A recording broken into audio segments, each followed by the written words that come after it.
বন্ধুরা সবাইকে সকাল সকাল গুড মর্নিং। দেখো আমরা কোথায় ভিডিও করতে এসেছিলাম, কত জল দেখো। তো আমরা তারই মধ্যে ভিডিও করে নিলাম। আজকে ওয়েদারটা এতটাই খারাপ, সকাল থেকে প্রচুর বৃষ্টি হচ্ছে, তার জন্য না আমাদেরকে অন্ধকারও লাগছে। দেখো ছাতা নিয়ে চলে এসেছিলাম আমরা দুটো। যাই হোক, অনেক কষ্ট করে ভিডিও করলাম।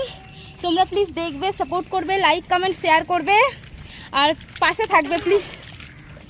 ছাতা নিতে ভুলে গেছি, এবারে ছাতা মাথায় দিয়ে যাবো। পুরো ভিজে চান হয়ে গেছি দেখো।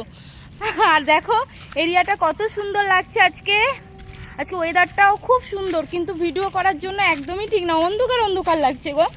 যাই হোক, অনেক কষ্ট করে ভিডিও হলো, মাকে ফেলেই চলে এসছে, দেখো আসছে। এবার ভাবছি একটু শাক তুলবো, দেখা যাক শাক তুলতে পারি কিনা। অনেকটা টাইম হয়ে গেছে, বাবা রান্নাও করতে হবে, মা করবে, তো নাও তুলতে হবে। মা শাক তুলবেন? তাই ও তুলবে না। তো বন্ধুরা তোমরা বলবে তোমাদের কেমন লাগলো আমার ভিডিওটা। সবাইকে টাটা বাই।